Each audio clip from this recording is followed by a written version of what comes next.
Alors bonjour à tous, on espère que vous passez un bon dimanche. Comme vous pouvez le voir, on est à nouveau avec Gaëtan aujourd'hui, tout simplement parce qu'on n'avait pas fini la fin du live, il y avait des choses intéressantes que tu souhaitais également compléter et qui étaient plus ciblées sur les douleurs neuropathiques, qui pouvaient vraiment aider à un mieux-être. Donc aujourd'hui, sur ce live qu'on va souhaiter un petit peu plus court, on va se challenger, n'est-ce pas? Oui. On va essayer d'aborder vraiment dans une première partie les techniques de soulagement que tu proposes, Oui, tout à fait. ainsi qu'un volet équilibre du terrain dont on a longuement parlé hier soir. Oui, Et c'était hyper intéressant. 1h30 du matin. Voilà. Et du coup, c'est ça qu'on va essayer aujourd'hui de transmettre aux personnes qui vont nous regarder sur le groupe et aux personnes à qui tu diffuseras la vidéo sur tes réseaux, en ligne, etc. Tout à fait.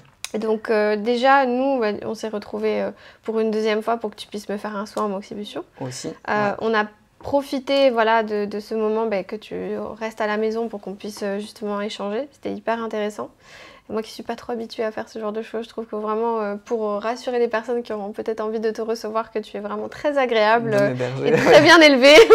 Donc voilà, et c'était un échange qui résume un petit peu notre engagement commun et sur lequel on se retrouve, c'est le partage. Voilà. Si on pouvait résumer cette semaine à Toulouse, finalement, je pense que tu pourrais te dire ça aussi. Tout à fait, la transmission. Voilà. La transmission, et puis et même hier, tu me disais finalement, qu'est-ce que j'ai comme validation à parler d'endométriose en n'étant pas une femme? Oui, quelle est ma légitimité? Voilà, ta légitimité, mais finalement, c'est juste que tu es passionnée par le sujet. Et on l'entend, et tu as compris peut-être plus de choses que certains... Finalement, les gynécologues, ce sont des hommes, pourquoi eux, ils seraient plus légitimes, tu vois? Oui, en fait, qu'ils ont un diplôme. Oui, mais du coup, chacun ses compétences, et tu peux très bien devenir voilà, patiente experte, parce que voilà, tu es un peu une patiente experte, finalement. Je te dessert aujourd'hui c'est cette appellation. J'assume ma part de féminité. Voilà, exactement. Et du coup, voilà, donc nous, en tout cas, c'était juste pour vous dire qu'on a passé un super moment ensemble et à échanger. Et on espère, en tout cas, que ce petit complément un peu plus technique, finalement, parce que la dernière fois, on a pu, après, à te découvrir avec grand plaisir sur ce qui t'animait et puis cerner un petit peu ta personnalité, ce qui est intéressant aussi, ton parcours, tes formations, et aujourd'hui apporter du concret. Et tu vas donc développer un petit peu tout ce que tu mets en place, et surtout, tu es quelqu'un qui a envie de découvrir des choses et qui est dans l'expérimentation. Aujourd'hui, voilà, dans le domaine de l'endométriose, malheureusement, il n'y a pas de données. Même les chiffres qui sont une femme sur 10, on ne sait même pas d'où ils sortent. Est-ce que c'est vraiment 7 ans? C'est une moyenne, elle sort d'où? Donc finalement, toi, tu essaies de ces expérimentations par rapport à ta passion et à ta passion métier, finalement, de ressortir des choses qui pourraient être du concret sur le terrain et aider. Voilà. Tout à fait. Ouais. L'idée pour moi, en effet, c'est important, c'est de transformer la théorie ou toute l'information, finalement, puisqu'on est enseveli un peu d'informations, parfois différentes et qui s'opposent. L'objectif, c'est de la transformer en action concrète et de tester voilà, tout simplement, tester si ça fonctionne ou pas. Et là, l'objectif de l'itinérance aussi, c'est voilà, d'accumuler de l'info et après de la synthétiser, d'expérimenter avec les femmes, avec les professionnels, si les choses fonctionnent pour soulager à long terme. Et on verra du coup à la fin de cette vidéo, voilà, qu'est-ce que tu souhaites mettre en place concrètement. C'est vrai qu'on a aussi discuté ensemble par rapport aux douleurs neuropathiques, même si je suis un cas, et je le répète, assez particulier parce que j'ai été opérée et que les lésions étaient vraiment liées au niveau des membres.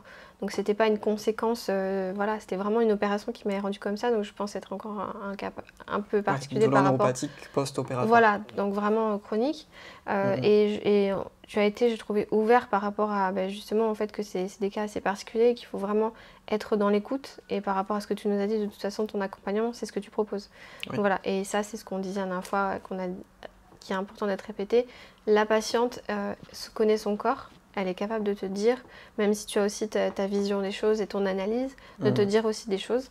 Et justement d'être accompagnée dans ce sens. Ouais, il faut mettre en parallèle à la fois notre méthodologie d'accompagnement et ce qu'on croit être bon pour l'autre, en regard de, voilà, comme on a fait dans la séance finalement, de toi, ton ressenti corporel, où c'est que le corps te demande quelque chose. En fait. Exactement. Et si c'est cohérent, à ce moment-là, ok. On y va. Ouais, et puis les limites des douleurs neuropathiques aussi, ça va être... tu vas pouvoir faire le mouvement, mais finalement avoir des retours derrière qui vont être douloureux. Il va y avoir des congestions assez particulières. Et en tout cas, je l'expliquerai tout à l'heure, c'est une belle découverte. Je suis vraiment contente que tu sois venue jusqu'à nous et j'espère en tout cas que les membres qui vont nous regarder auront envie de te rencontrer. Ouais. Et du coup, je suis certaine que tu sauras t'adapter par rapport à ce qui peut être proposé, par rapport au type de douleur. Et généralement, les personnes qui sont sur le groupe aussi connaissent leurs problématiques et en parlent plus facilement. C'est comment dire... j'espère en tout cas que ce qu'on a mis en place permettra aux femmes d'être actrices de leur santé. Et c'est en tout cas l'impression que j'ai en animant ce groupe. Donc du coup, qu'ils seront capables de dire oui, alors là, ça me tire là. Donc j'espère, enfin, je n'ai pas envie de mobiliser cette partie de ma jambe ou tu vois, ce genre de choses. Parce que finalement, quand tu forces, c'est là où tu vois, où tu as le ressenti. Oui. Donc de manière posturale, ça peut être vraiment challengeant pour toi. Finalement, tu découvres en fait, parce que j'ai bien l'impression que toute la partie vraiment gynéco, tu la maîtrises, en tout cas c'est ce que j'ai ressenti dans ta connaissance par rapport à l'endométriose, et que du coup, de ces problématiques-là, tu rajoutes en fait un élément de complexité. Oui, ou de façon de voir en ouais, fait. exactement. Qui, je l'espère, voilà, pourra t'aider, parce que je pense malheureusement que pas mal de femmes ont des douleurs neuropathiques, mais pas chroniques. Souvent mal au dos pendant les cycles, tu vois. Ouais. Donc c'est en fait une alarme pour moi que c'est devenu chronique. Tu vois, la douleur neuropathique. C'est très rare que ça arrive au début de ton parcours. Généralement, les femmes sur le groupe ont entre plutôt 25 et 45 ans, voire plus la trentaine, 45, que 18. Il n'y a pas de jeunes femmes en fait sur le groupe. Et de jeunes hommes aussi, parce qu'on rappelle, on essaye et on s'excuse d'avance si on n'a pas, voilà, on n'a pas naturellement un discours inclusif. On essaiera vraiment d'employer plutôt le mot personne atteinte d'endométriose. Mais voilà, ne nous en voulez pas, on reste tout de même bienveillant et conscient que ça touche tout le monde. Voilà. Et aussi des hommes. Et aussi des hommes. Ouais. Donc voilà, donc ça c'est à peu près l'idée de notre vidéo d'aujourd'hui. Oui. Donc je te laisse nous présenter en fait des techniques de soulagement que tu as mis en place et nous expliquer un petit peu ce que c'est. Oui. Et après on expliquera un petit peu comment tu accompagnes les femmes avec ça. Avec ça en particulier, ouais. Donc il y en a 3 en fait sur le volet soulagement. Donc il y a d'une part les cataplasmes d'argile, les cataplasmes d'huile de ricin également et le bain dérivatif. Qui sont donc 3 techniques que moi j'ai proposées en fait dans la phase expérimentale, dans les 3 premiers mois d'accompagnement où j'ai testé l'amoxibustion. Je proposais aussi à la maison de faire des choses. Et en l'occurrence, donc, j'ai très rapidement observé que quand les femmes mettaient en place des cataplasmes d'argile, donc on va commencer par là, par l'argile, ça amenait du soulagement, notamment quand les cataplasmes étaient situés autour de lésions qui génèrent le symptôme en question. Donc, pour citer un exemple, par exemple, c'est la douleur sciatique, par exemple, qui va être dans la jambe. Et souvent, la conséquence, c'est pas exclusif, mais souvent la conséquence d'une lésion à proximité ou sur les ligaments hétérosacrés, par exemple. Et si on vient travailler à proximité avec l'argile du ligament hétérosacré, donc ça demande de voir un peu à l'anatomie où c'est qu'il se trouve. N'est-ce pas ?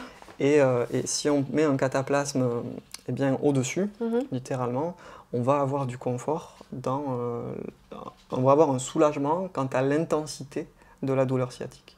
Exactement. Voilà. Un soulagement, c'est-à-dire on n'a pas une cessation complète de la douleur. Ça, dans peu de techniques manuelles, tu obtiens en fait vraiment une coupure de la douleur, tu obtiens un confort. Voilà. Une meilleure mobilité qui va faire que du coup, tu as moins de douleur. Exactement. Mais ça reste...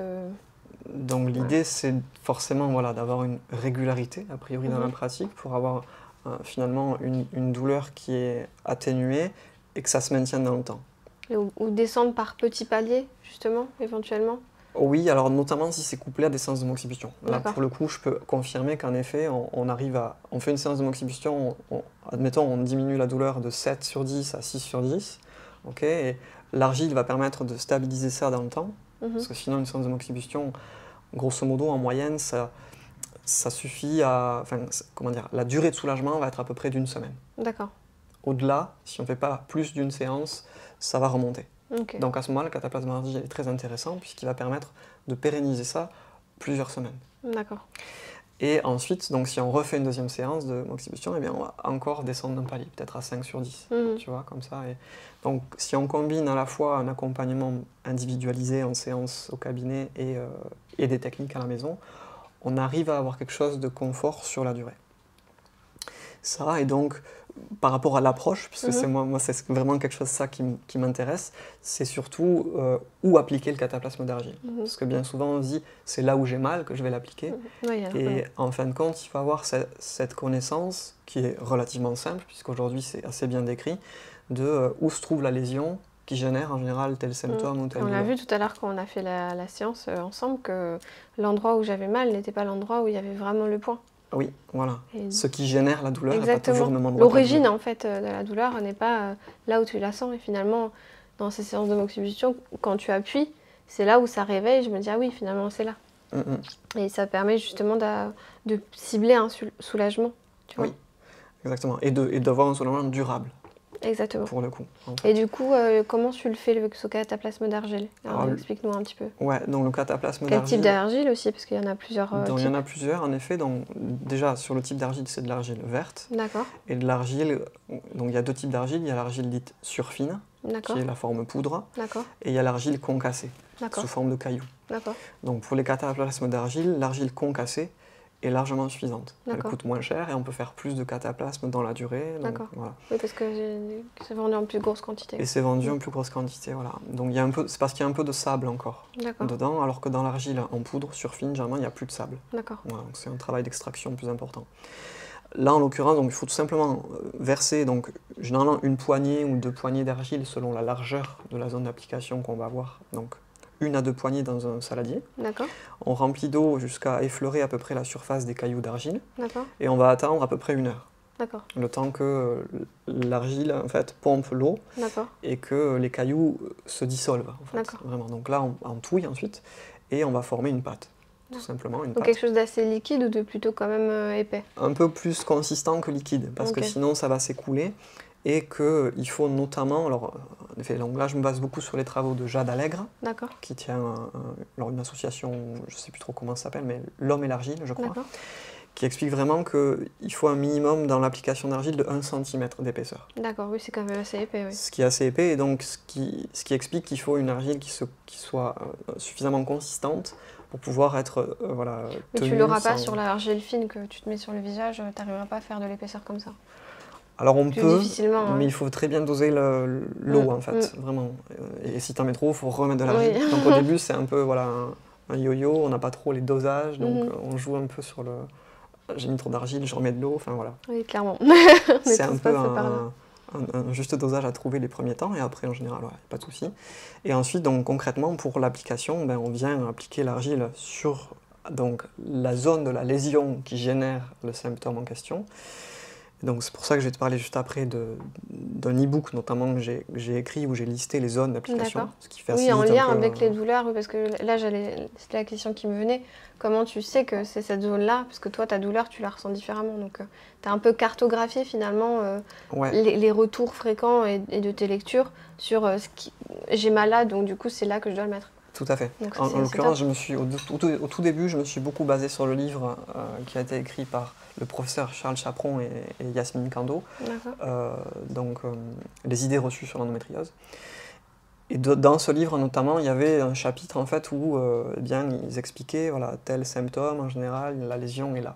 Tu vois, c'est pas quelque chose de sûr. On peut pas faire un diagnostic à partir de ça, mais ça donne vraiment une tendance, une probabilité très forte que la lésion qui est là génère tel symptôme. Donc je me suis basé sur ça. Et pour donner du coup à mes patientes, c'est bien les cartographies, où c'est que je vais appliquer l'argile. Et ensuite, c'est bien, j'ai fait en fonction des retours des patientes. Et très souvent, en effet, ça correspondait. C'est-à-dire que ce que j'avais pu lire dans le livre, en l'occurrence... Ils l'ont fait de leur expérience finalement, donc du coup c'était quand même assez pertinent, même si ça n'a rien d'une étude scientifique. Mais ça reste, comme on l'a dit tout à l'heure, dans un milieu où t'as pas vraiment d'informations, on fait au mieux pour rester d'accompagner les femmes. En tout cas, ça a l'air d'être ta démarche. Ouais, on fait au vu enfin, on a une démarche empirique, en fait, basée sur un recoupement d'informations, et quand on voit qu'il y a des informations similaires entre les patientes, on se dit, ah, peut-être qu'il y a quelque chose à tirer de ça, tu vois. Exactement. Et donc voilà, du coup, il y a cet e-book qui sera disponible gratuitement. On mettra le lien d'ailleurs sur la description de la vidéo dans le groupe. Et en l'occurrence aussi une formation tutoriel où j'explique tout ce que j'ai dit oralement là, comment on fait le cataplasme, comment on l'applique. Ça, je le montre visuellement aussi. Alors, sur le pied, donc, pour le coup, c'est une toute petite zone, Oui. mais voilà, il y a quand même un visuel. Et tu mets quoi après? Un film, du coup, autour ou... Alors, généralement, moi, je recommande de rien mettre. D'accord. C'est-à-dire que l'idéal, c'est qu'il n'y ait que l'argile, donc ça suppose qu'on soit immobilisé. Ensuite, si on veut bouger, c'est vrai que ça peut être bien de mettre un tissu un peu humide autour. Oui, parce que l'argile ne doit pas sécher. Alors, l'argile peut sécher quand même. Moi, ce que je remarque, c'est que quand on la laisse tout seul, au bout d'un moment, elle va sécher. Alors, ça a un aspect quand même un peu de tiraillement. Oui. Quand ça sèche, ça tire quand même la peau. Donc, dès que ça a commencé à sécher un tout petit peu, en général, là, on peut faire goûter du coup eh bien, un gant. On presse un gant humidifié un peu autour de l'argile pour la faire tomber. Et du coup, combien de temps à peu près on laisse cette argile sur soi? Voilà, donc là on aime bien les chiffres en général. En général, ça rassure, on aime bien savoir. Mais donc, moi, ce que je dis tout le temps, c'est que c'est le ressenti qui va primer. D'accord. Quand toi, tu sens que c'est assez, tu l'enlèves? Alors, quand tu sens que c'est assez, ou quand tu as un signal corporel ou émotionnel qui va t'indiquer que l'argile a fait son travail et qu'il y a des choses qui ont été remises en circulation, des choses qui ont été absorbées par la peau aussi, notamment si ça commence à démanger au niveau de la peau, à gratter. Ça, c'est le signe qu'il y a eh bien, une certaine charge toxique qui est en train d'être évacuée par l'argile, donc pompée littéralement à travers la peau, et que généralement l'argile est saturée, et qu'une certaine quantité de toxicité qui est du coup toujours au contact de la peau est en train d'irriter la peau. Et c'est ça qui crée la démangeaison, très souvent. Donc à ce moment-là, c'est le signal que l'argile, comme elle n'a plus de capacité d'absorption, il faut l'enlever. Voilà. Dès qu'on a une démangeaison, une rougeur, que ça commence à gratter, c'est un signe. Un autre signe, ça peut être une sensation un peu de nauséeuse, de vertige, signal corporel aussi. Parce que finalement, c'est assez fort la sensation. Parce que moi j'utilise beaucoup l'argile pour le visage, et forcément ces sensations de tiraillement, tout ça, tu les sens, mais ça te fait pas... j'ai peut-être l'impression, quand tu le décris, que ça peut être assez... Oui, assez violent. Ouais, assez violent. Surtout dans les cas de femmes qui ont une endométriose qui du coup sont bien attaquées, si je peux me permettre de le dire comme ça. Voilà. Mais est-ce que voilà, on ressent pas justement un peu des choses qui sortent? Trop de choses. Voilà. Trop de choses. Donc il faut peut-être faire attention d'être éventuellement accompagné. Alors, très souvent, c'est-à-dire si on est vraiment à l'écoute de ces sensations et qu'on ne va pas trop loin, dans la durée d'application, à mon sens, il n'y a pas de risque. Mais cela étant dit, en effet, plus le niveau de congestion corporelle est important, plus la remise en circulation de ces choses-là vers les voies de sortie, donc en l'occurrence la peau directement parce que c'est absorbé, mais ça peut rediriger des choses vers les reins et les intestins aussi. Donc si les reins sont saturés, si les intestins sont enflammés, extrêmement fermés, en état de constipation par exemple, eh bien ça peut créer ce genre de symptômes nauséeux un peu, c'est-à-dire qu'il faut l'enlever l'argile dès qu'on commence à sentir l'arrivée de ce symptôme, parce que si on continue, en effet, on peut rentrer dans quelque chose de très inconfortable qui va durer un moment. Donc voilà, c'est vraiment être à l'écoute, et c'est pour ça que pour moi, il faut vraiment s'accorder le temps d'être immobile. Et ensuite, le ricin, est-ce que ça fonctionne pareil? Alors le ricin, le fonctionnement au niveau du corps, l'effet sur le corps est différent. Par contre, donc du coup la différence avec l'argile, c'est ce sur quoi c'est appliqué. L'argile, elle est surtout appliquée sur des muscles, sur des tendons, sur des articulations, en général. Donc là, sur les douleurs neuropathiques, finalement, c'est idéal. C'est idéal, tout à fait. Je le ferai prochainement pour pouvoir te faire mon retour. C'est vrai que j'ai jamais osé le faire, simplement parce que on fait déjà beaucoup de choses dans notre accompagnement en étant malade chronique.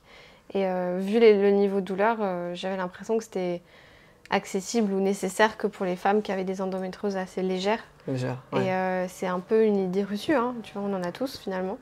Et pourtant, je l'utilise pour la peau et je sais que ça fonctionne très bien. J'avais pas de notion, en fait, si tu veux, que ça pouvait aider à détoxifier aussi ces zones-là qui vont pouvoir faire des pincements, tu vois ce que je veux dire, ou un inconfort. Parce que toutes les douleurs neuropathiques n'ont pas la même cause. C'est important de le dire. Oui, tout à fait. Donc, en l'occurrence, ça va calmer, l'argile va calmer l'état inflammatoire local. Exactement. Donc, ça peut désenflammer un peu le nerf. Si c'est une douleur neuropathique qui apparaît par inflammation du nerf. Si c'est une douleur qui apparaît par compression du nerf, par exemple, ça peut faire effet, mais il faudra faire plus longtemps, généralement l'argile, parce que ça demande que les tissus à l'endroit en fait se comment dire, se décontractent. Exactement. Okay, et que donc les fascias aussi, en général, ces tissus, ce maillage qui enveloppe les organes et les muscles, eh bien, se détendent aussi. Et ça prend un peu plus de temps en général. Oui, je vois ce que tu veux dire. Mais ça peut avoir cet effet-là aussi. Donc l'huile de ricin, comparativement à l'argile, c'est quelque chose qui va très bien marcher dès qu'on est au-dessus d'un organe. D'accord. Donc tu peux le mettre dans des utilisations différentes, zones différentes. Zones différentes, mais voilà, le cas le plus frappant, par exemple, ça va être eh bien, au niveau du diaphragme foie, en fait, ici, qui est une zone... On ne voit pas, mais du coup, c'est un peu plus bas que là. Côté droit, donc voilà, un peu sous les côtes, en fait, on a les côtes qui sont ici, et donc on va mettre le cataplasme bien juste en dessous. D'accord. Okay, au niveau du foie, en général, pour des douleurs de l'épaule droite. D'accord, donc ça, c'est des atteintes d'endométriose diaphragmique. Voilà, diaphragmatique, tout à fait. Ou en effet, c'est une compression d'un nerf, une inflammation du nerf qui va générer ça. Et comme on se situe au-dessus du foie en particulier, qui peut aussi augmenter de volume, parce que souvent le foie en effet est perturbé par l'endométriose. Parce que le terrain dont tu nous parleras tout à l'heure est déséquilibré. C'est un mot qu'on a beaucoup aimé mettre en avant hier, parce qu'on en a discuté, que finalement on se rend compte que dans toutes les formes d'endométriose, il y a ce déséquilibre qui peut créer des douleurs. Oui. Et du coup, le fait de détoxifier te remet un peu à zéro. Et ça, c'est vraiment un questionnement personnel.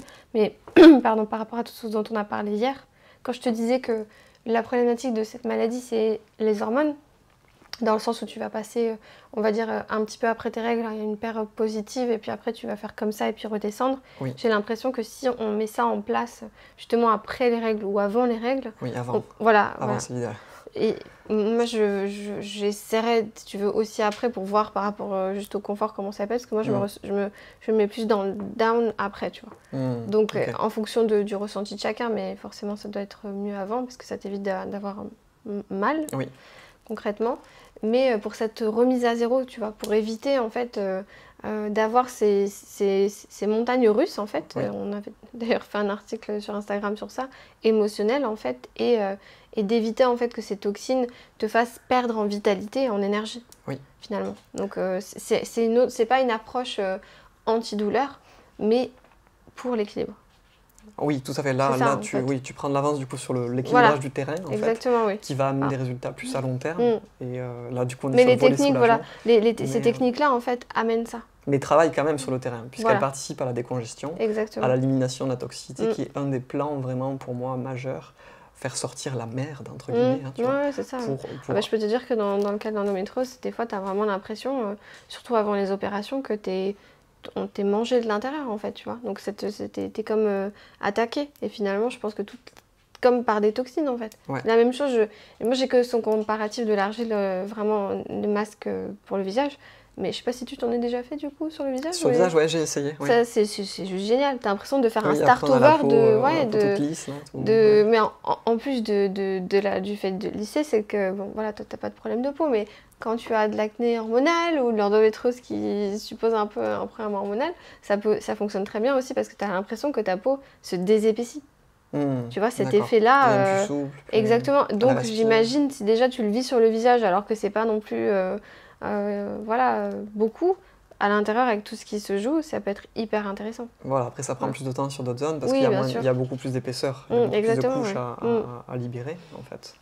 Mais oui, c'est sûr qu'on en entend beaucoup parler, mais est-ce que justement on se dit est-ce que ça peut être utile? Donc là tu nous évoques quand même moi je le confirme. Les patientes qui ont essayé,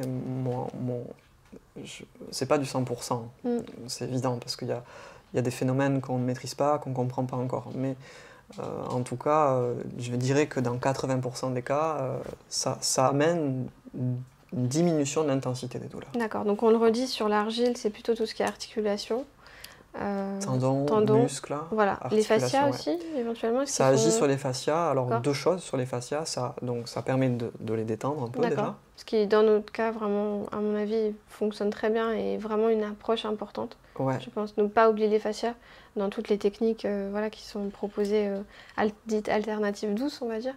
C'est ce travail-là qui, dans le cadre des douleurs neuro, pour moi, est la manière de décongestionner et de libérer, en fait, d'apporter de l'espace. Oui, tu vois, c'est ça, exactement. Et de la place qui vont créer moins d'inflammation, moins d'irritation. Oui, et il y a un autre phénomène intéressant, du coup, par rapport au fascia, c'est que ça va permettre de les reminéraliser aussi. L'argile contenant des minéraux, une certaine quantité, je ne sais pas, du coup, je ne peux pas dire de manière chiffrée, hein, je n'ai pas de chiffres à dire, mais qui a quand même un apport, parce que la peau excrète des choses, elle fait sortir des choses, mais elle est aussi perméable dans l'autre sens, c'est-à-dire qu'elle absorbe des choses. Donc ce qu'on met sur la peau est important.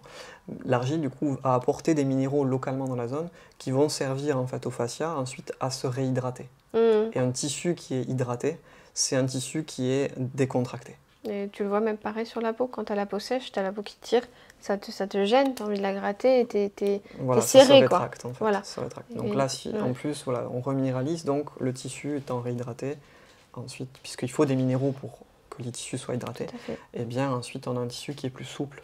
Donc tu prends de l'huile de ricin qu'on peut trouver, essayant de prendre du bio ou peu importe, ça va pas forcément... Alors l'huile de ricin, étant donné qu'elle va être aussi appliquée sur la peau et que la peau absorbe une certaine quantité, idéalement c'est du bio. D'accord. En effet. Ouais. Et t'as une...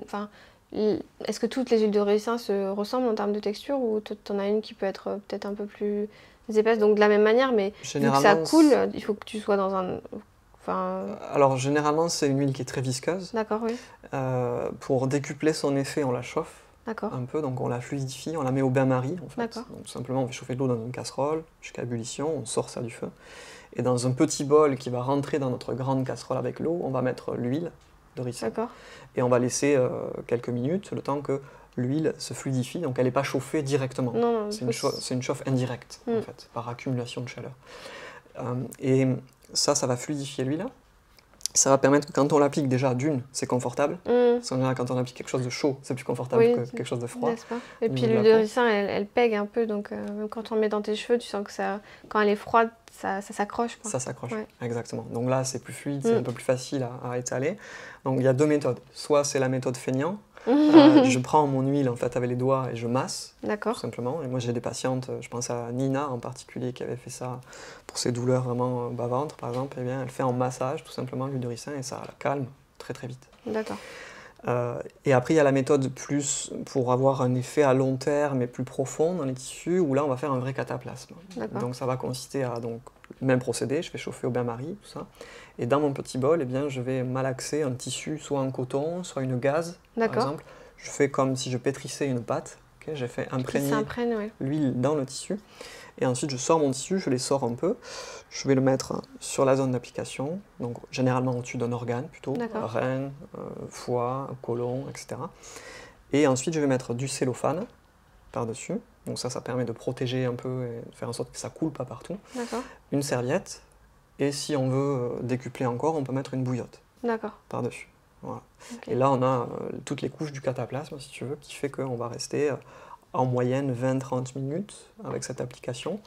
Là encore, la durée d'application, c'est une moyenne. Ce n'est pas un chiffre qu'on doit atteindre, parce que si déjà, au bout de 10-15 minutes, on a des sensations inconfortables, oui, c'est le temps d'arrêter qui apparaissent, physiques ou émotionnelles, un agacement intérieur inexpliqué, de la colère. Tu as envie de bouger, tu gigotes, tu tiens pas en place. Ouais.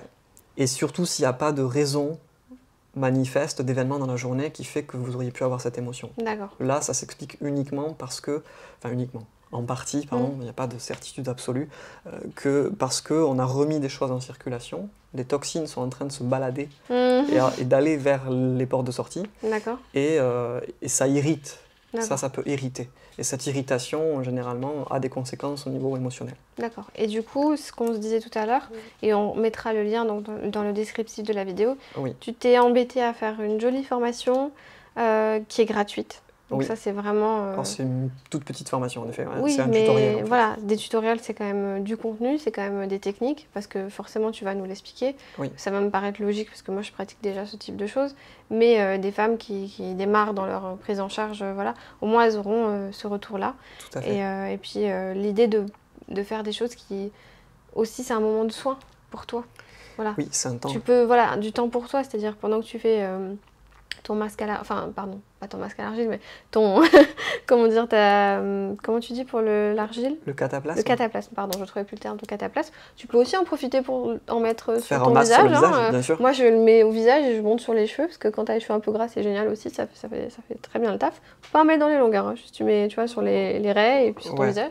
Et tu peux profiter de ce moment pour toi, pour aussi peut-être respirer, faire de la cohérence cardiaque, méditer. Donc voilà, tu peux complètement associer, parce que si tu es en pleine conscience, dans la pleine conscience, c'est vraiment vivre l'instant présent et ressentir ce qui se passe dans ton corps.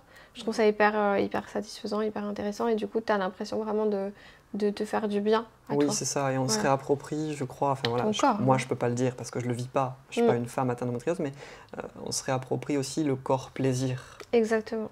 Enfin, mon corps me procure du plaisir un peu, et je suis plus juste envie de me couper de mes sensations corporelles parce que je suis en douleur permanente. Et quand tu as des zones qui sont c'est plus difficile de couper quand c'est tout ton abdomen, disons, dans le cadre d'endométriose non neuropathique, mais quand c'est un bras, une épaule, une jambe, parfois tu as juste envie qu'on dise ah, vas-y coupe et puis c'est réglé quoi. Donc naturellement le corps va en fait lui-même se couper circulatoirement ou en créant de la congestion, et ce type de technique te permet d'être en mouvement, ce que tu m'expliquais, aussi des fluides quoi. Oui, tout à fait. Donc ça reste du mouvement. Il y a une augmentation de la circulation lymphatique, notamment avec l'huile de ricin. Et pour expliquer ce qui se passe aussi sur le plan physique dans le corps, il y a aussi, avec l'huile de ricin, pas l'argile, avec l'huile du ricin, il y a aussi une augmentation localement du système immunitaire en fait, qu'on appelle humoral dans les humeurs. Dans les humeurs, c'est les fluides corporels, grosso modo. Et il y a une augmentation du taux de globules blancs, notamment de leucocytes, qui vont venir avoir une action action macrophage, c'est-à-dire manger, ce qui est vicié un petit peu dans cette zone-là et toxique. Donc finalement, ce qui est fou, c'est que dans tout ce dont on a discuté ensemble depuis que tu es arrivée, ça fait tellement ressortir le fait que ces choses-là, on les a appris en plus en sciences, tu vois, tout ce système immunitaire, tout ça, et on oublie en fait. Il n'y a que la chirurgie qui semble compter, tu sais, comme s'il n'y avait pas derrière toute une rééducation avant les opérations, toute une rééducation après. Enfin, vraiment, c'est complètement oublié l'aspect, on est un corps qui vit, en fait. Tu vois, ça me saute. Ça a des besoins. Oui, et qui a besoin d'être hydraté. Pourquoi on le fait avec la peau? Pourquoi on ne le fait pas avec ce qui se passe à l'intérieur? Tu vois ce que je veux dire? C'est parce que la peau c'est joli, parce que c'est plus sympa d'avoir un beau teint, ou tu vois. Et c'est visible en fait. Alors qu'à l'intérieur c'est pas visible, on s'en rend moins compte. Et du coup tu te dis bah oui, si je fais ça, tu vas gagner en confort. Alors certes ça reste une charge mentale de soins quelque part, parce que dès que t'es obligé d'être assez régulière pour avoir quand même sur ces techniques-là comme pour la naturopathie un rendu. Mais ça reste pour moi des techniques qui sont plus que complémentaire et nécessaire à toute chirurgie, parce que si tu fais une chirurgie, après on parlera je te laisserai aborder ça, et que derrière il se passe rien, mais c'est 50%. Voilà, parce qu'il y a aussi ton mental à soigner et d'autres éléments, d'autres couches en fait non visibles qui sont tout autour de ton état de santé en fait. Oui, c'est ça. Donc, ce qui définit l'approche, on en parlera en effet si tu veux après, l'approche intégrative finalement que j'aimerais voir émerger et pour laquelle je chemine. C'est aussi pour ça que je chemine dans mon itinérance. C'est un très beau mot, cheminement. On sent que vraiment tu te remplis de toutes ces informations pour en ressortir quelque chose de cohérent en fait, et d'utile. Ah oui, c'est ça. Surtout, d'utile. Et de faire en sorte que chaque acteur qui est isolé aujourd'hui, en fait, qui apporte du bien, bien sûr, en l'occurrence aux femmes et aux hommes atteints d'endométriose, il apporte en effet son expertise et sa spécialité à un endroit peut-être, mais si on peut relier vraiment tous les acteurs dans une approche cohérente, en sachant quand un tel va être plus efficace et peut-être que ça va pérenniser le soin d'un autre, et bien là on a quelque chose vraiment d'intéressant. On l'abordera à la fin quand je ferai mon retour par rapport à cette merveilleuse séance que tu m'as faite tout à l'heure. D'oxybition, ouais. Voilà, de l'oxybition. Donc du coup... Je peux parler du bain dérivatif, après c'est vrai que tu vois là, on est bien au niveau du timing, on est bien, on mange beaucoup de temps. Vas-y. Donc le bain dérivatif, je te le fais, j'essaie de faire synthétique. Donc le bain dérivatif, c'est ce qu'on appelait avant le bain de siège à friction, ce qu'on pratiquait avec le bidet notamment, où on trempait c'était le bain de siège, donc on trempait le siège, ce qu'on appelle le siège, c'est le petit bassin, là, on trempait les fesses. Ouais. Et ça a une action du coup, voilà, thermique, et on utilisait un gant aussi pour venir frictionner la zone du périnée et le pli de l'aine en général. De deux côtés du coup? Alors oui, des deux côtés, en général des deux côtés. Et cette action de friction est thermique, donc le bain dérivatif, je remets quand même dans le contexte, c'est Franz Guillain en France qui a vraiment une expertise formidable avec ça et qui a écrit aussi un livre, donc si ça intéresse du monde, j'invite à voir le travail de Franz Guillain. Ça va avoir une action, encore une fois, sur les fascias. D'accord. Donc ça va permettre notamment de remettre en circulation un fluide qu'on appelle la graisse brune, qui circule normalement dans les fascias et qui les hydrate. Donc on fait le lien aussi avec l'alimentation, parce que l'alimentation va caractériser est-ce qu'on a une graisse brune ou plutôt une graisse, alors je ne sais plus la couleur blanche, ou je sais plus, mais en tout cas la graisse brune c'est celle qui est optimale si tu veux, et la blanche ou une autre couleur, je me rappelle plus, c'est celle qui, c'est une graisse qui n'est pas idéale, si tu veux, et qui est caractérisée, qui est la conséquence d'une alimentation inadaptée. Alors, donc le bain dérivatif vient redonner, si tu veux, une circulation à ce fluide, et entraîner aussi une remise en circulation dans le système lymphatique. Ça fait bouger les fascias, ça refluidifie, ça donne de la souplesse et une motilité, on dit aux fascias, en fait. Donc une vibration, quelque part. Et le phénomène principal que ça va entraîner comme bénéfique au niveau du corps, c'est une élimination accentuée au niveau des reins et des intestins. D'accord. Donc on va, si je te refais l'image d'un corps en entonnoir, en fait, qui se remplit de toxicité, tu vois, eh bien on va t'imagines 5 trous dans cet entonnoir finalement, et on va donc par 2 de ces trous, rein, intestin, eh bien évacuer plus de choses. Donc ce qui fait que, par exemple, si les femmes sont encore réglées, au moment des menstruations, sur le cycle suivant, quand elles pratiquent le bain dérivatif, moi les retours que j'ai systématiquement, c'est que, enfin pas systématiquement, mais dans 50-60% des cas, la durée des menstruations qui suivent une semaine de bain dérivatif, donc quand le bain dérivatif est pratiqué une semaine avant l'apparition des règles, la durée des menstruations en général divisée par 2. Ah oui, quand même. Donc pour moi, en fait... Parce que c'est l'élimination de choses qui n'ont plus à être là, les règles, finalement. C'est-à-dire, voilà, comme c'est une voie de sortie périodique, et que deux autres voies ont éliminé plus de choses avant, si tu veux, bien cette voie-là, c'est l'interprétation que j'en fais en tout cas, a moins d'éléments à éliminer. Ça peut être intéressant, surtout pour des femmes qui ont des règles hémorragiques et qui ont des règles longues, et qui ont aussi souvent des spottings, des saignements assez imprévus. Donc ça peut être pas mal d'essayer de tester ça pour voir si finalement ces saignements ne sont pas des voies d'évacuation de toxicité. Ah, tout à fait. Tu vois, ça c'est vraiment, on l'entend beaucoup. Tout à fait, ouais. Du coup. Donc pour resituer, pour dire en fait comment faire la méthode, parce qu'aujourd'hui on pratique quasiment plus le bain de siège tel qu'il se faisait avant. Aujourd'hui c'est avec des poches de gel en fait. Chaud du coup? Qu'on peut, alors froid. Froid. Froid. Donc on va mettre au congélateur, hein, donc des petites poches de la taille d'un gant à peu près, tu vois. Et quand on met au congélateur, on essaie d'en avoir en général 2, tu vois, pour pouvoir faire un roulement, qu'il y en ait une toujours froide en fait. Et on sort cette poche du congélateur, on va la mettre dans un gant, ou 2 gants, ou même une serviette. En tout cas, torchon.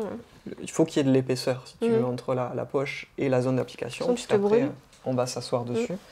Et l'idée, en effet, c'est que ce qui est primordial, on ressente du frais, mais pas du froid.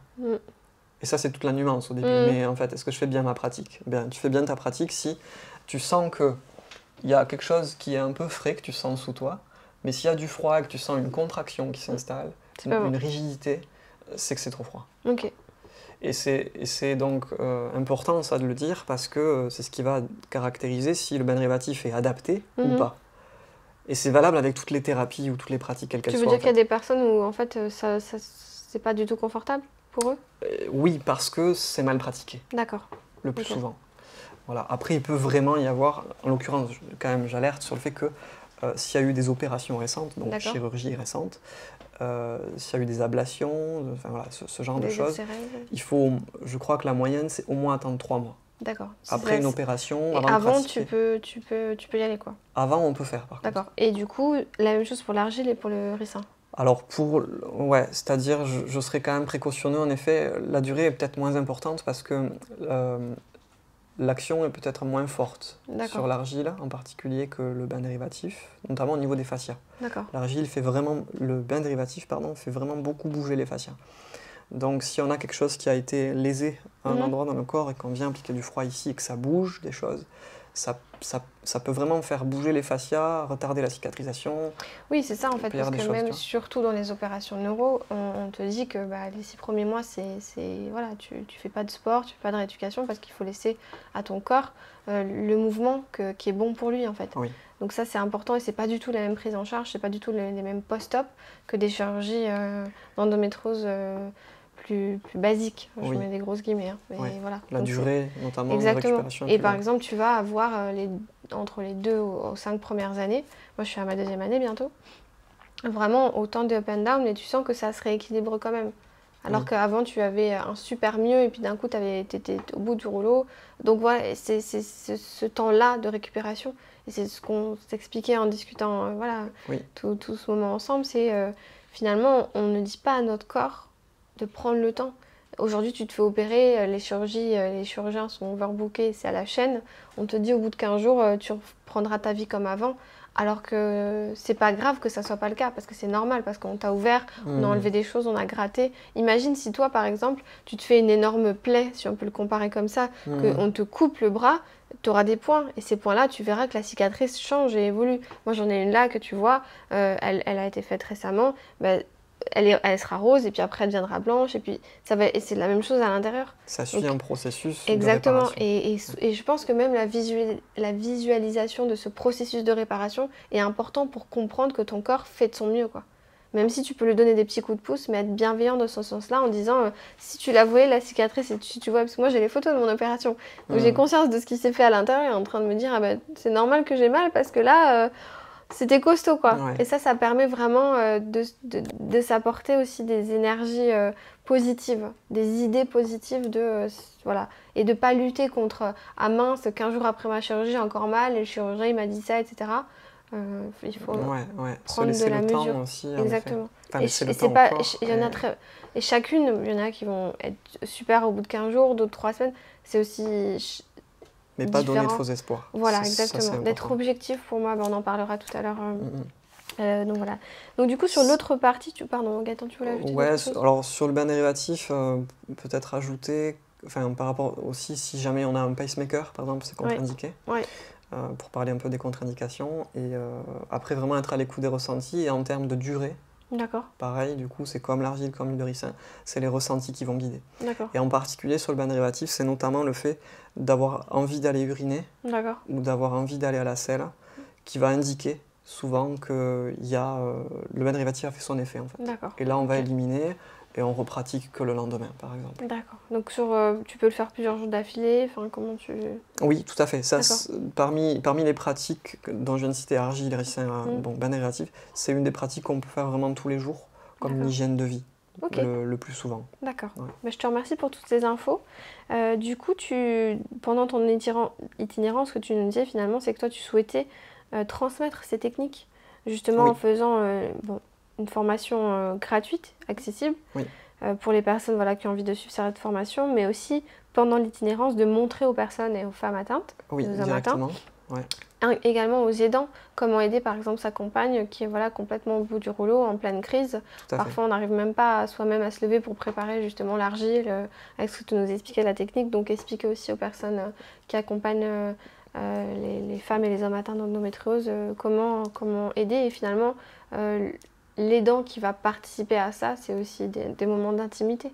Oui, tout à fait, ça peut vraiment... alors, je ne l'ai pas encore expérimenté, mais à mon sens, comme j'ai déjà utilisé les techniques de toucher en transmettant au couple, tu vois, eh bien, ça soude le couple. Et on sait ô combien des couples sont un peu en instabilité à cause de la maladie aussi, et des conséquences qu'elle a.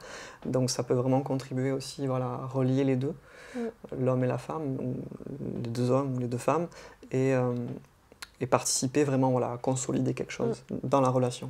Donc pratiquer des bains d'argile, des bains dérivatifs et des cataplasmes d'argile et de ricin Avec votre compagnon, c'est pas, pourquoi pas, ça peut créer de l'intimité et, tout à fait. Et des jeux rigolos, on ne sait pas. Tout à fait.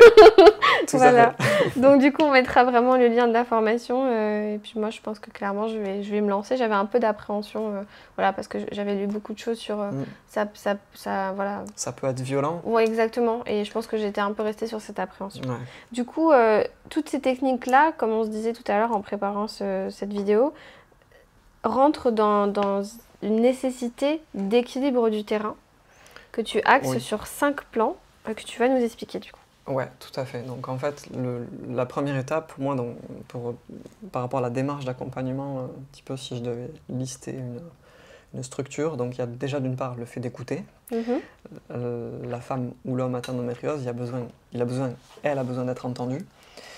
Après, c'est soulager, parce qu'il y a une demande, il y a une urgence, c'est le soulagement de la douleur. Donc là, on y répond avec les 3 techniques dont on vient de parler et d'autres choses. Et ensuite, du coup, eh bien, pour pérenniser ça, finalement, et agir sur le terrain, donc ce qu'on appelle le terrain en naturo, eh bien, c'est quelque chose que moi je travaille finalement sur 5 plans.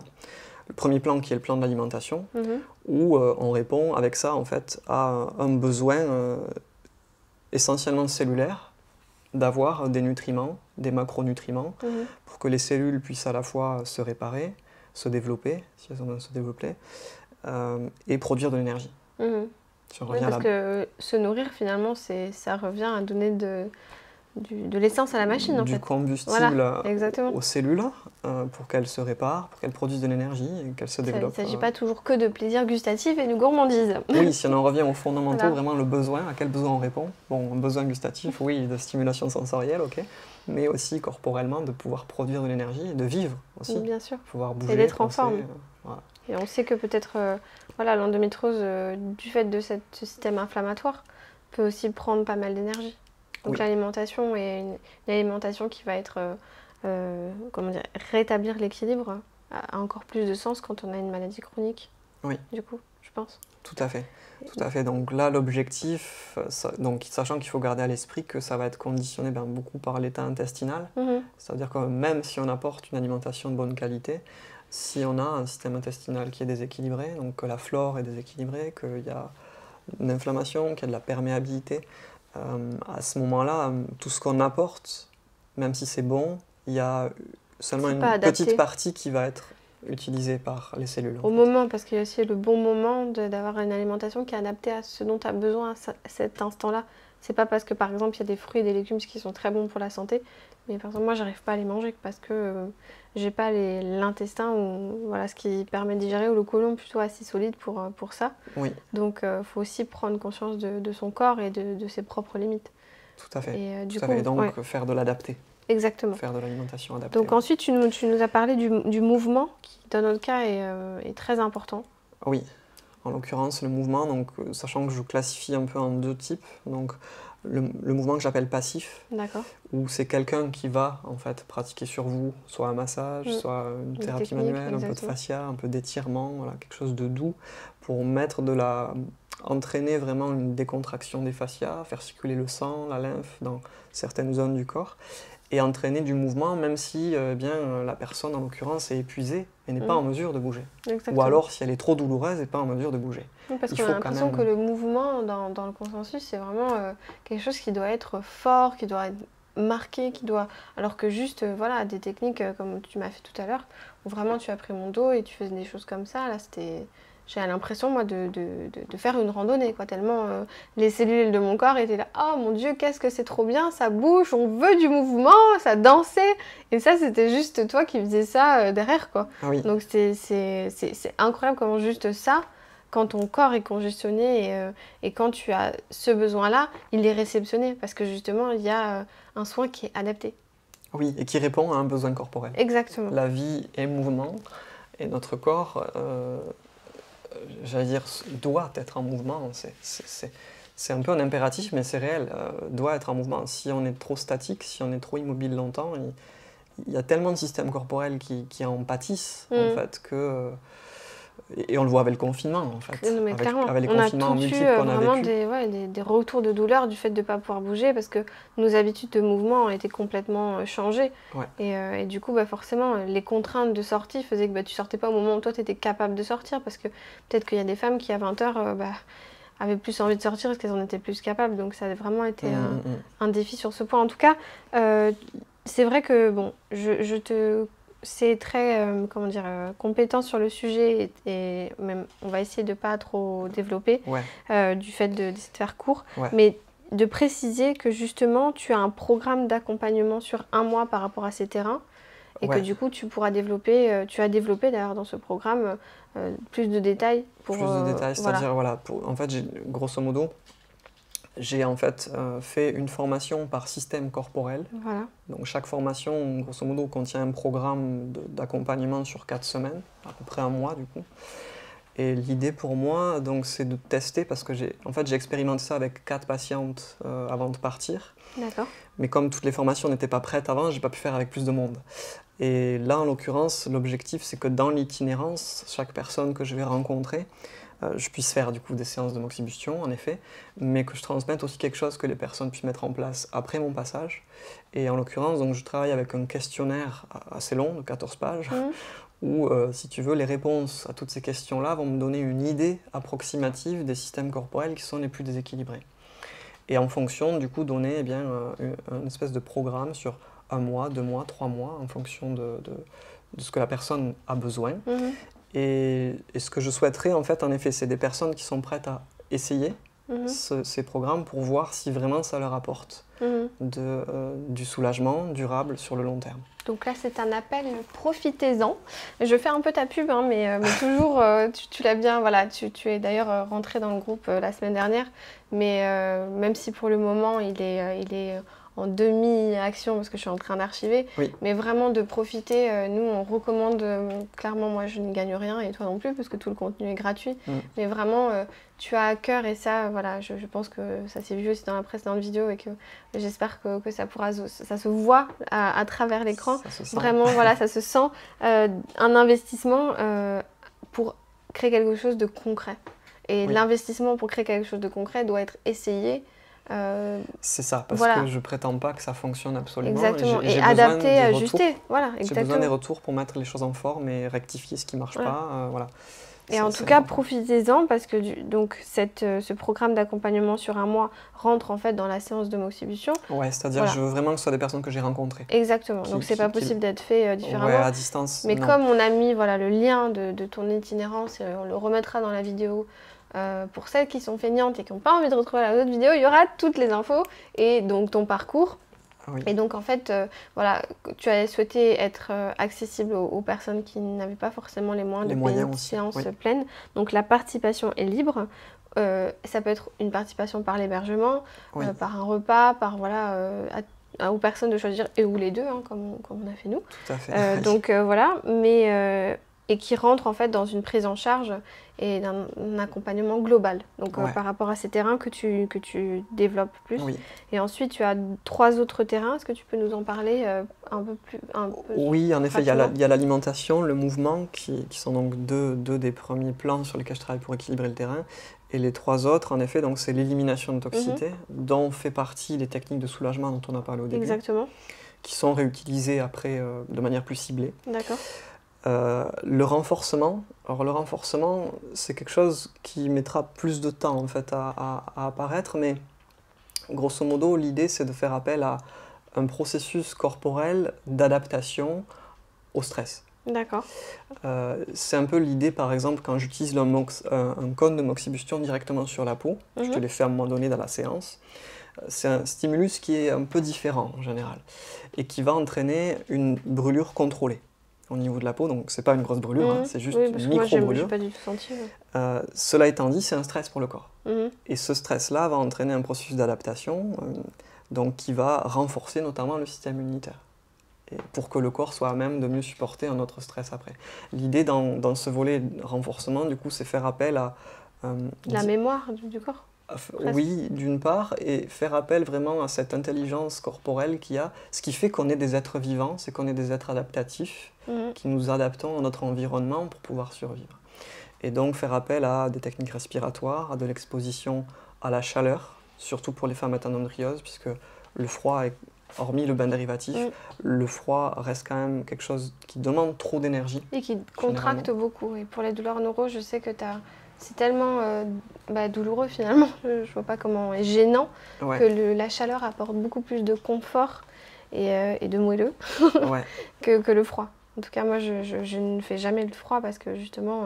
et je fais un peu des sortes de bains dérivatifs quand j'ai la vessie qui s'excite un peu. Je mets sous la douche avec mon jet, je fais comme ça, tu vois, de chaud. D'accord. Et du coup, ça fait un peu... avant, j'avais une baignoire, donc je le faisais avec la baignoire, mais avec du chaud.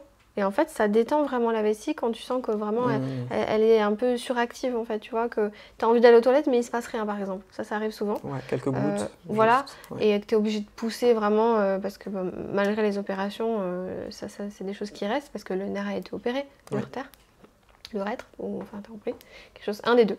Voilà, et du coup, ça fonctionne aussi très bien.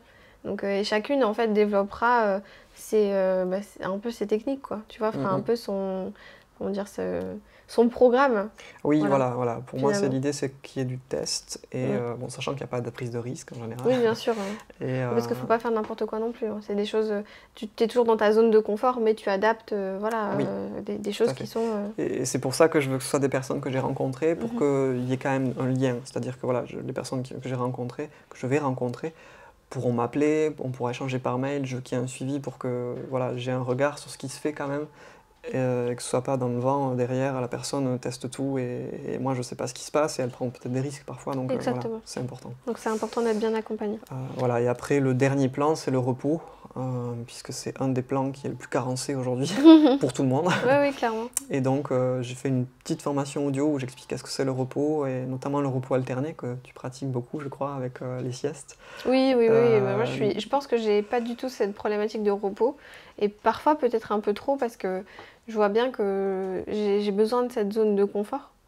Et c'est vrai que j'ai des moments où, avec l'université, tu es obligé de rendre des choses, tu as des délais, même si du fait du handicap, ils s'adaptent, mais il y a quand même des délais à respecter. Tu peux pas rendre le truc 1 an et demi après, quoi. Et donc, je vais vraiment travailler fort pendant un certain temps, parce que je suis en train de faire pour l'archivage, et puis le mois d'après, je vais absolument rien faire du tout. Donc, je gère comme ça, mais j'écoute vraiment mon corps. Et ça, je le dis aux filles, et c'est pas juste je le dis et je ne le mets pas en place, parce que ça serait complètement bête. Mais c'est vraiment ça, en fait, c'est de faire attention à son corps. Quand tu sors d'une opération, j'ai rien fait, quoi. Tu vois, vraiment, je me suis reposée. Et certains, récemment, comme je te l'avais expliqué, il y a eu cette pause d'1 mois qui était nécessaire parce que j'étais comme vidée, en fait, par tout ce que j'avais fait pendant 3 ans. Donc, il y a eu besoin de me reposer. Et à ce moment-là, j'ai pas de... comment on peut dire, je me repose. Tu t'imposes pas. Non, et je ne culpabilise pas, en fait, si tu veux, de m'arrêter, en fait, parce que oui, la société nous dit que c'est pas bien, qu'on doit toujours être en mouvement, mais des fois, tu as juste envie de rien faire, et c'est pas grave. Et justement, c'est ces moments-là où tu te recharges, et où tu peux rebondir, réfléchir, et dire, est-ce que ça, te rééquilibrer, en fait. Moi, je vois le repos comme un rééquilibrage. Vraiment. C'est tout à fait ça. Et c'est l'équilibre entre phase de repos et d'action qui est à trouver. T'es tendu, en fait. Si tu restes tout le temps dans l'action, tu tires, en fait, tu t'étends, et du coup, tu te dilues, en fait. C'est un peu, tu sais, cette sensation-là.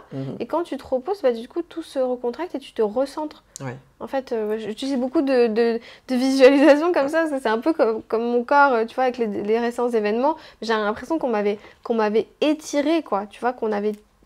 Il y avait plus. Si après, tu tires, ça lâche. Ça lâche, Et c'est ça. C'est la rupture. Voilà.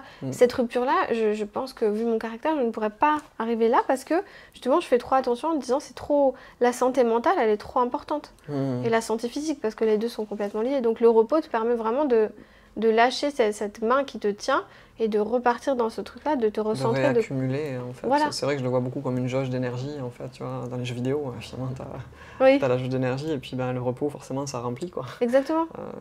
Et ça te détend, et puis ça te permet de te reconcentrer aussi, d'apprécier, les moments d'action aussi, parce que l'action, en tout cas, je pense que t'as aussi ce caractère-là, où on est des personnes dynamiques, on aime faire des choses.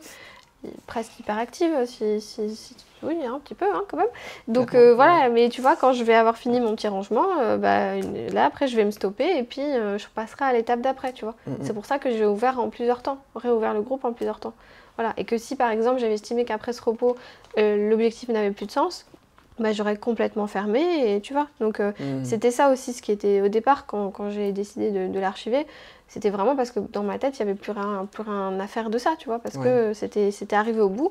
Et finalement, le repos te permet de prendre du recul et de te dire, bon, finalement, c'était pas le symptôme, c'était pas le groupe, c'était, tu vois ce que je veux dire, et ça rejoint un peu finalement les soins que tu fais. C'est-à-dire que j'avais mal à un endroit, mais c'était pas la cause, c'était pas mon engagement personnel.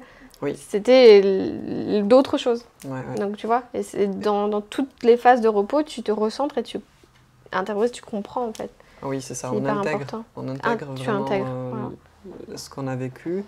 Et c'est aussi un moment approprié pour faire le tri. Donc là, tu le fais avec le groupe, en l'occurrence, c'est concret. Mais faire le tri aussi à l'intérieur de soi, des choses qui sont un peu essentielles pour nous, celles qui ne le sont plus.